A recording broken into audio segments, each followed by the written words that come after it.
여러분 안녕하십니까? 광주 MBC 뉴스투데이입니다. 먼저 오늘의 주요 뉴스입니다.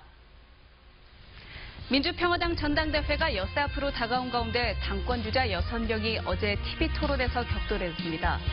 해남 대흥사가 세계유산으로 등재되면서 관광산업에도 큰 호재를 맞았지만 자치단체의 손님 맞을 준비는 더딥니다.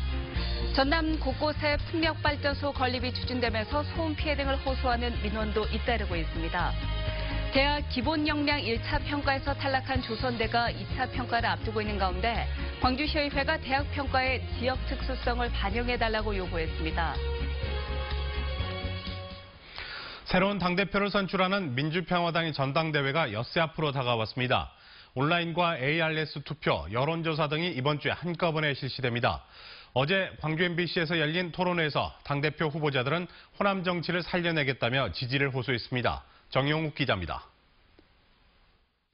다음 달 5일 전당대회를 앞두고 당대표에 출마한 6명의 당권주자들은 존재감 있는 강한 야당을 만들겠다며 호남 민심 회복과 약자를 위한 정당 건설을 강조했습니다. 호남이 주도하든 호남이 참여하든 정권 창출의 가능성이 열려 있어야 우리를 지지할 겁니다. 대선 후보가 있어야 됩니다. 정말 우리의 지도자가 나와야 됩니다. 진정으로 우리 민주평화당은 공직자의 친구가 아니고 자영업자, 중소기업의 친구다라는 것을 분명하게 메시지를 전달해 내겠습니다. 네. 제가 당대표가 되면 첫날 할 일이 있습니다. 그게 뭐냐면요. 현대판 소작인인 자영업자들의 권리를 지켜주기 위한 특별법 제정 선언을 하겠습니다. 노회찬 의원 사망 이후 시급한 현안이 된 교섭단체 재구성에 대해선 뜻을 같이 했지만 인위적인 정계 개편은 반대했습니다. 더불어민주당과의 합당 운운하면서 우리 민주당의 이제 신생정당, 이제 5, 6개월밖에 안 돼서 이제 제대로 골격을 갖추려고 하는 당에 대해서 이렇게 가려고 하는 그런 움직임이 있는 게 유감스럽습니다. 인위적인 정계 개편은 절대 안 된다고 저도 생각합니다. 입법 연대를 한다든가 선거구제 개편 등으로 인해서 자연스럽게 정계가 개편되어지는 그날들이 올 것이라고 저는 보고 있습니다. 민주평화당 일각에서는 더불어민주당과의 합당이 거론되고 있습니다.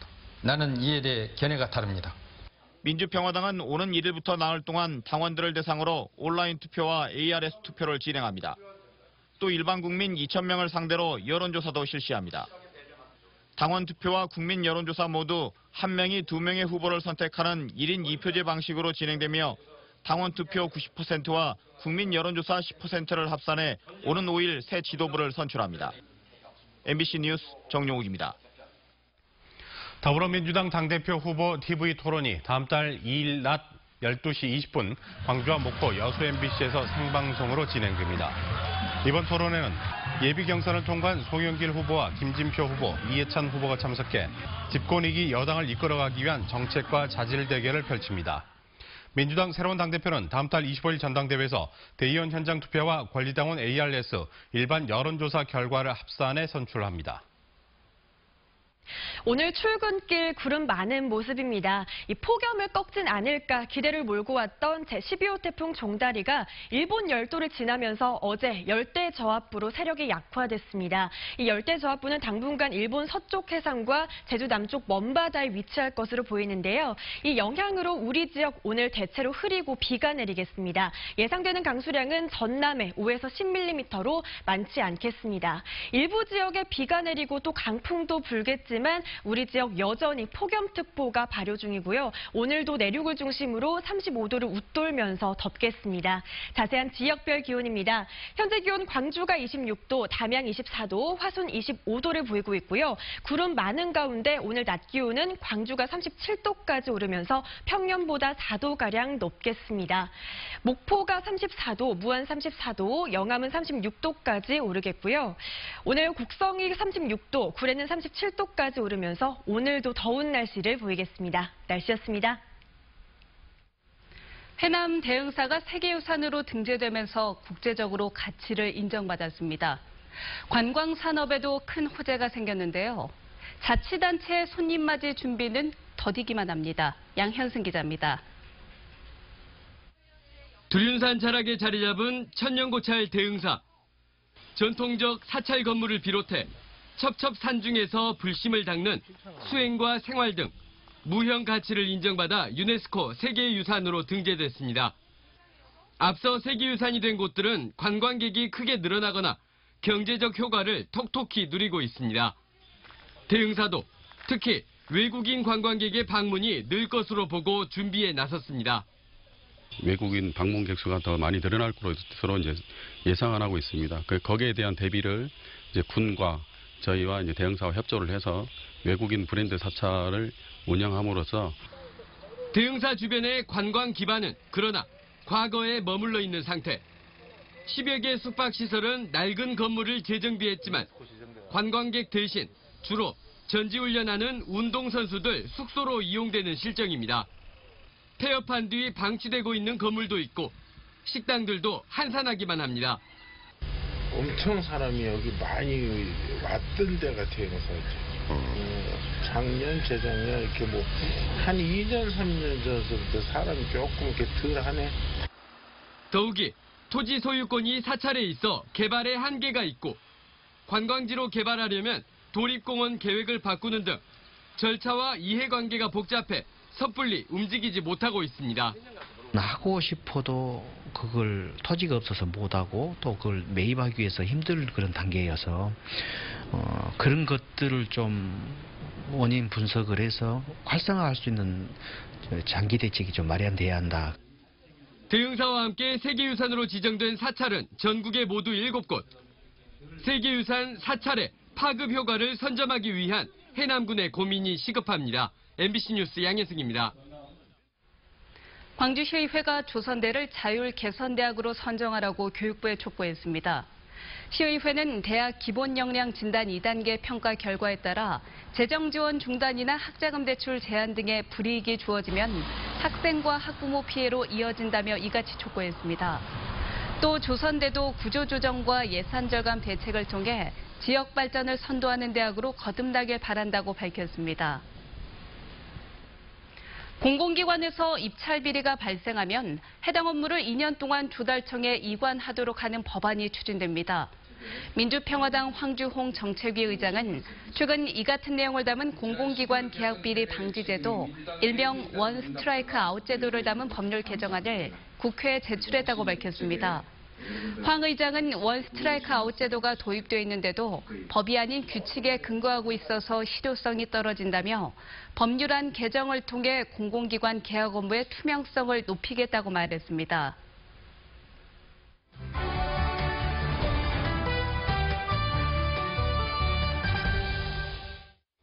광주시 의회가 의원 보좌관 역할을 하는 시간 선택제 공무원을 조만간 채용하겠다고 밝혔습니다. 법적인 근거가 없어서 이 자체도 편법 논란이 있는데 채용되는 보좌관을 배정하는 문제를 놓고 의회가 시끄럽습니다. 네, 김대현 시사평론가와 좀 더 자세한 이야기 나눠보겠습니다. 안녕하십니까? 네, 안녕하십니까? 현행법상 지방의원은 유급 보좌관을 둘 수가 없는 거죠? 네, 그 그렇습니다. 이유를 먼저 알아볼까요?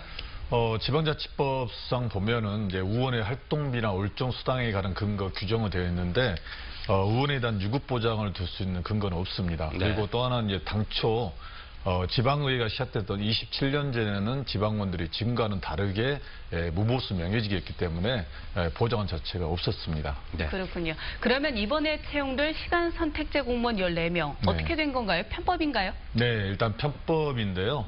이게 당초 이제 서울시에서 2006년도인가, 지금으로부터 한 12년 전에 네. 이런 편법을 해서 보좌관을 채용해왔습니다. 네. 그리고 강주 같은 경우는 이제 7대, 우리 이번에 8대 두 번째인데, 일단 그 사무처에 그 14명을 배정을 해가지고 의원들이 각 상임위에서 이제 2명씩 이렇게 써야 하는데 이걸 좀 편법을 이용하고 개인 보좌관처럼 쓰고 있어요. 그리고 부족했던 부분들은 이제 따로 개인 사비를 들여서 고용하는 이런 형태로 좀 가고 있습니다. 네.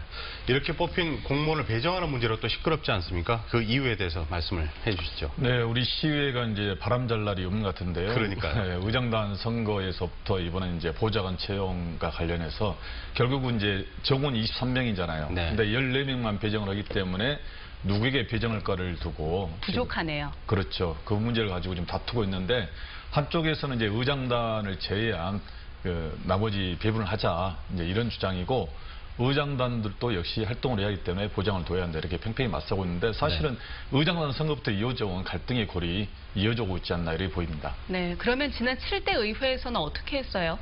7대 의회 때도 역시 마찬가지로 14명이 배정이 되었는데요. 나머지 부분에 대해서는 의원들이 각출을 했어요. 1인당 약 70만 원씩 예, 각출을 해가지고 보좌관들 좀 채용을 했었습니다. 네. 그런데 그렇게 꼭 돈을 내는 게 의무는 아니잖아요. 네, 의무는 아니죠. 아닌데 지금 7대 때가 그렇게 14명이 배정됐고 이번에도 배정됐잖아요. 그러나 그 전에 6대, 5대, 4대 때는 의원분들이 각자 그 1인당 150만 원 정도 두고 사설 보장을 줬단 말이에요. 근데 이번 같은 경우는 14명이 배정됐으니까 7대처럼 70만 원만 내면 되잖아요. 근데 그것도 내기 싫다는 거죠, 지금. 근데 그게 사비이기 때문에 낼 필요가 없는 게 아닐까요? 근데 의정 활동을 하려면 필요하는데 지금까지 이제 다른 의원들은 150만씩 주고 했는데 어떻게 보면 좋은 환경이 됐잖아요. 근데 그리고 7대 때까지만 해도 70만 원씩 가출했었는데 이번에는 이제 그것도 싫다는 거죠. 네. 유급 보좌관 제도가 측근 챙기기로 악용될 수 있다라는 입장과 의원들의 전문성을 위해서 필요하다라는 입장으로 바뀌고 있습니다. 유급 보좌관 제도에 대해서는 어떻게 생각하십니까? 저는 이제 기본적으로 찬성하는 입장이에요. 예, 우리 의회가 잘못했을 때는 우리 야단을 치고 비판할 수 있지만 기본적으로 일할 수 있는 환경, 제도는 갖춰줘야 한다 이렇게 보고 있고요. 네. 시의원들도 어쨌든 간에 선출직이잖아요. 국회의원들과 똑같이. 근데 국회의원들은 9명의 보좌진을 두고 있단 말이에요. 근데 시의원들 같은 경우는 이제 지역구 관리를 해야죠. 왜냐하면 선출직이니까. 그리고 민원도 해결해줘야 합니다. 이게 저는 의무라 생각하고, 그리고 이제 한 해에 5조 원에 달하는 예산을 감시하잖아요. 집행부 견제하잖아요. 그리고 조례도 발의해야 돼요. 아무리 뛰어난 역량을 가진 의원일지라도 이 의원 한 사람이 그걸 다 소화할 수가 없습니다. 결국 이건 시민의 불편, 시민의 손해라고 보거든요.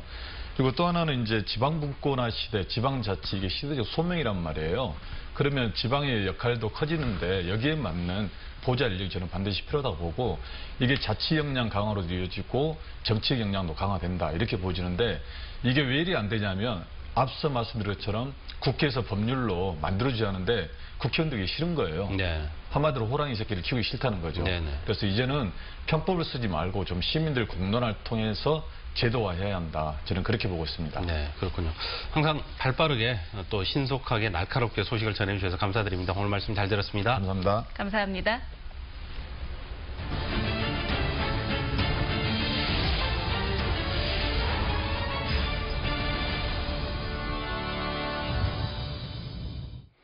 신재생 에너지에 대한 관심이 높아지면서 곳곳에서 풍력발전소 건립이 추진되고 있습니다. 하지만 환경과 주민 생활에 대한 충분한 고려가 없이 진행되다 보니 잡음이 잇따르고 있습니다. 조희연 기자입니다. 뿌리째 뽑힌 나무들이 쓰러져 있고 이곳저곳 파헤쳐진 땅에는 선명한 바퀴 자국이 났습니다. 지난 18일 광양 소재의 한 제조업체가 풍력을 측정하는 계측기를 설치하겠다며 산지를 무단 개발한 모습입니다. 이 업체는 고흥군으로부터 90평의 대지에 대해서만 사용 허가를 받았는데 계측기로 통하는 길이 900m, 너비 4m의 길을 추가로 만들어 1,050여 평의 산지를 훼손시켰습니다. 이 같은 경우는 산지관리법 위반 사항이시고 저희가 8월 1일자로 출석 요구 명령을 해놓은 상태고요. 그 후에 피해자 조서를 저희가 받고 그 뒤에 검찰로 송치할 예정입니다. 해당 업체는 인근 마을 이장으로부터 발전기 설치를 의뢰받고 풍력 측정 단계를 진행 중이었습니다. 업체는 해당 토지가 미허가 토지인 줄 몰랐다며 억울하다고 주장했습니다. 발전기 설치를 의뢰한 이 마을 이장은 발전기로 벌어들일 수익을 생각해 사업에 동의했다고 밝혔습니다. 이제 우리 마을은 특별한 공장도 시도 받을 데가 없고 그래서 그 금액에 대한 법적으로 몇 프로 정도가 회사 측에서 하는 말이 몇 프로 정도가 법적으로 발전기금을 주게 돼 있다. 문제는 풍력발전소에 대한 소음이나 저주파 피해 논란이 끊이지 않는 상황에서 정작 주민들은 이 같은 설명을 듣지 못했다는 겁니다. 몰라, 전혀 몰라. 그걸 전혀 몰라요. 해가 없다고 그 얘기를 듣고 왔다고 그래. 현재 풍력발전소 설치를 위한 계측 단계가 진행 중인 지역은 고흥군에서만 모두 5곳. 인근 장흥과 영광 등 풍력발전소가 설치된 지역의 일부 주민들이 수면장애와 어지럼증, 이명을 호소하는 등 유해성 문제는 끊임없이 불거지고 있습니다. 신재생에너지를 장려하겠다는 취지는 좋지만 주민 피해를 최소화하고 산림보호를 고려한 발전소 설립이 필요하다는 목소리가 높아지고 있습니다. MBC 뉴스 조희원입니다. 일본군 위안부 문제를 알리는 평화의 소녀상이 장성에도 건립됩니다. 장성군 평화의 소녀상 건립추진위원회는 중고등학생과 시민단체가 모은 성금 6천만 원으로 장성역 광장에 평화의 소녀상을 세우고 세계 위안부의 날인 다음 달 14일 제막식을 갖습니다. 18개 시민단체로 구성된 영산강 살리기 네트워크가 영산강 대탐사에 나섭니다. 영산강 대탐사는 오늘부터 다음 달 3일까지 4박 5일로 청소년 100명과 일반인 20여 명이 참가해 영산강 하구뚝 기념탑에서 발대식을 한 뒤 영산강 하구뚝 목포 지점까지 도보 탐사에 나섭니다. 하천 고막 원천도 탐사하며 수생태, 건전성도 조사합니다.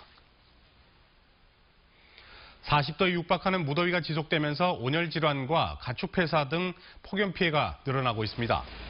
최근 3주 동안 온열 환자는 광주에서 48명, 전남에서 148명이 발생했고 이 가운데 2명이 숨졌습니다. 또 나주와 영암, 곡성 등의 축산농가 270여 곳에서 닭과 오리, 돼지 등 45만 마리가 폐사해 19억 원이 넘는 피해가 발생했고 특히 닭농가 피해가 큰 것으로 나타났습니다.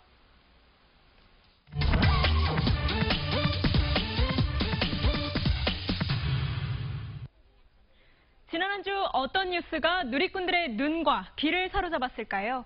무더운 날씨가 이어지고 있는 가운데 광주의 한 야적장에서 발생한 화재 사건과 여름방학을 맞아 시내버스 운행 시간이 바뀌었다는 소식이었는데요. 어떤 댓글들이 남겨졌는지 자세한 내용 살펴보겠습니다.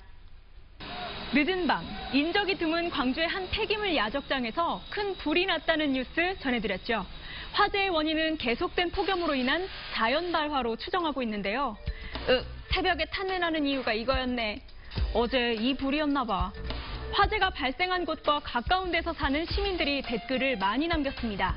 자연발화가 화재의 원인으로 지목되자 대박, 말이 되냐? 광프리카 인증. 많은 누리꾼들은 세상에 이런 일이 가능한 거냐며 크게 놀라기도 했습니다.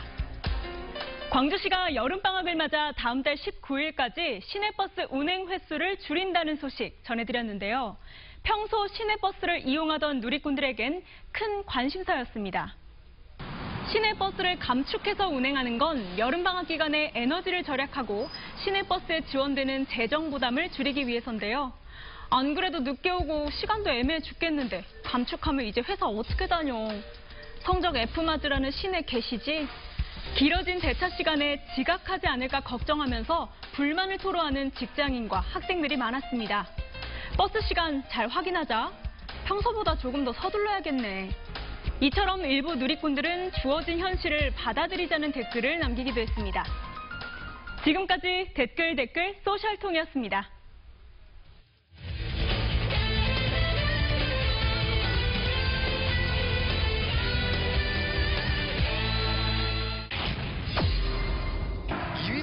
그래서 내심 타격전도 나오지 않을까 생각이 들었는데 러프에 다가옵니다. 좌측 당장 넘어갑니다. 오늘 경기 0대0 균형을 깨는 쪽은 삼성 라이온즈.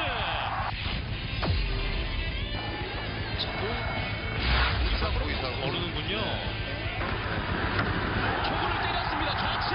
좌측 좌익수 뒤로 담장까지 넘어갑니다. 기아 타이거즈의 선택은 잘못된 선택이었습니다. 오른쪽 부정하게 타고 어디까지 담장을 넘어갑니다. 오늘 삼성 라이온즈는 홈런으로만 6점. 석 선수가 홈런으로 좀 지원을 해줬어요. 이번에도 센터 쪽 중견수 뒤로 또 하나의 홈런이 터집니다. 오늘 멀티 홈런 나린 로프. 최영우입니다. 왼쪽. 최영우가 담장을 넘깁니다. 타이거즈도 드디어 홈런을 앞세워서 0에서 탈출합니다. 점수는 7대1. 최영우 선수가 결국 아웃코스를 밀어쳐서 홈런을 만들어냅니다. 네. 김상수의 타구입니다. 좌중 간쪽 펜스 맞고 떨어집니다. 3루 주자, 2루 주자까지, 그리고 1루 주자도 홈으로 옵니다. 홈으로 홈에서 득점. 김상수의 딱 3루타. 오네로 다리 높고 좌중 간쪽 또 하나의 홈런입니다. 오늘 홈런 대박. 가져갈 수가 있게 됐는데 김민식 1루수 백핸드 캐치. 러프가 1루 베이스 찍으면서 경기 끝납니다. 최종 점수 13대1로 삼성 라이온즈가 승리를 거두면서 기아와의 주말 3연전 수입을 거둡니다.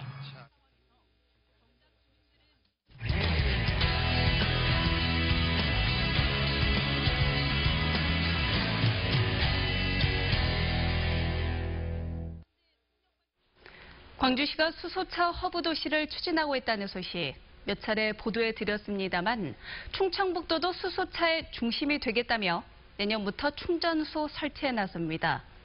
시내버스를 수소차로 바꾸는 방안도 추진 중입니다. 신병관 기자입니다. 일상의 불청객이 돼버린 미세먼지. 외부 유입이 아닌 도내 미세먼지의 30% 정도는 차량에서 발생하는 것으로 충청북도는 보고 있습니다. 충청북도가 내놓은 미세먼지 종합대책의 하나는 수소차 보급. 오는 2030년까지 수소차 충전소 20곳을 설치하기로 하고 당장 내년에 청주 2곳, 충주와 제천 각각 1곳씩을 설치하기 위해 국비를 신청했습니다. 한 곳에 30억 원이 드는 설치 비용 가운데 절반은 지자체가 부담합니다. 신청을 해놨습니다. 이제 그 4개소 신청해놓은 걸 다 예산을 따오기 위해서 지금 노력을 하고 있는 상황이고요. 현재 경유인 충주와 제천의 시내버스를 장기적으로 수소차로 바꾸는 방안도 추진됩니다. 충청북도는 수소차 부품을 생산하는 현대모비스 공장이 충주에 있어 기반시설 확충에 유리하다는 판단입니다. 시내버스를 경유차에서 수소차, 수소버스로 전환할 수 있는 그런 사업도 진행할 예정입니다. 이 밖에 전기버스도 올해 처음 6대를 도입하는 데 이어 내년에는 도입 대수를 22대로 대폭 늘릴 계획입니다. 지방선거 당시 이시종 지사는 미세먼지 대책을 5대 공약에 넣어 강한 의지를 보였습니다. 교통수단을 친환경으로 빠르게 바꿔가겠다는 계획에는 관련 산업을 충북으로 끌어들이겠다는 일석이조의 포석도 깔려 있습니다. MBC 뉴스 신병관입니다. 경상남도가 소상공인의 카드 결제 수수료를 없애는 제로페이를 도입하기로 했습니다. 어려운 경제 속에서 소상공인의 한숨소리를 조금이라도 줄여주기 위해서입니다. 이상훈 기자입니다. 창원의 한 마트에서 손님들이 물건을 사고 하나같이 카드 결제를 합니다. 결제 금액이 많든 적든 카드 결제는 일상입니다. 제가 총액 매출이 한 달에 1억이 나오는데 1억 매출 중에 80%가 카드 매출이에요. 경상남도가 추진하는 제로페이는 카드사와 결제 전산망 수수료 등 중간 과정을 없앤 소비자와 소상공인 간 직거래 결제 시스템. 소비자 통장에 잔액이 있어야 거래할 수 있는데 잔액이 없을 때도 거래할 수 있는 여신 기능이 필요합니다. 신용카드 같은 경우는 여신 기능, 신용 기능이 있는데 이런 부분들을 조금 더 보완할 수 있는 부분이 필요할 것이고 무엇보다 카드 결제에 익숙한 소비자들을 제로페이로 끌어들여야 합니다. 유인책으로 정부는 높은 소득공제율을 제시하고 있습니다. 현재 현금 영수증 30%나 신용카드 15%보다 높은 40%를 적용하기로 했습니다. 조속한 확산을 위해서 제로페이를 이용하는 소비자에게 현실적인 혜택도 필요합니다. 공공시설에 대한 이용 할인이라든지 또 소비자와 함께 하는 캠페인이라든지 또 각종 저희 고향 상품권을 또 연계하는 방안이라든지 그런 것들을 통해서 또 결제 금액이 소상공인 계좌로 이체될 때 붙는 수수료를 없애기 위해서 현재 12개 시중은행이 동참하고 있는데 더 많은 금융기관의 참여도 필요합니다. MBC 뉴스 이상훈입니다. 시민들이 동네 의원에서 정신건강 문제를 조기에 발견하도록 하는 동네 의원 마음 이음 사업이 광주에서 전국 최초로 시행되고 있습니다. 광주시는 지역의 내과와 과정의학과, 산부인과 이용자 등이 우울과 불안 등으로 고민할 경우 동네 의원에서 정신과적 문제를 먼저 살피고 고위험군인 경우 정신건강의학과와 지역 정신건강복지센터로 연계하는 사업을 운영 중에 있습니다. 이번 사업에는 지역의 230여 개 1차 의료기관 중 가정의학과와 내과, 산부인과 등 48개 기관이 참여 중이고 지금까지 25명의 환자를 조기에 치료했습니다. 전남과 경남 9개 시군이 민선 7기 첫 공동 협력사업 발굴에 나섰습니다. 남해안 남중권 발전협의회는 최근 정기회의를 갖고 사천 순천 구간 고속도로 확장과 진주 광양 전철화 사업 조기 착공 등을 위한 공동 건의문을 채택해 정부에 건의하기로 했습니다. 또 이번 회의에서는 권오봉 여수시장이 제5대 협의회장으로 선출됐으며 임기는 오는 2020년 7월까지입니다.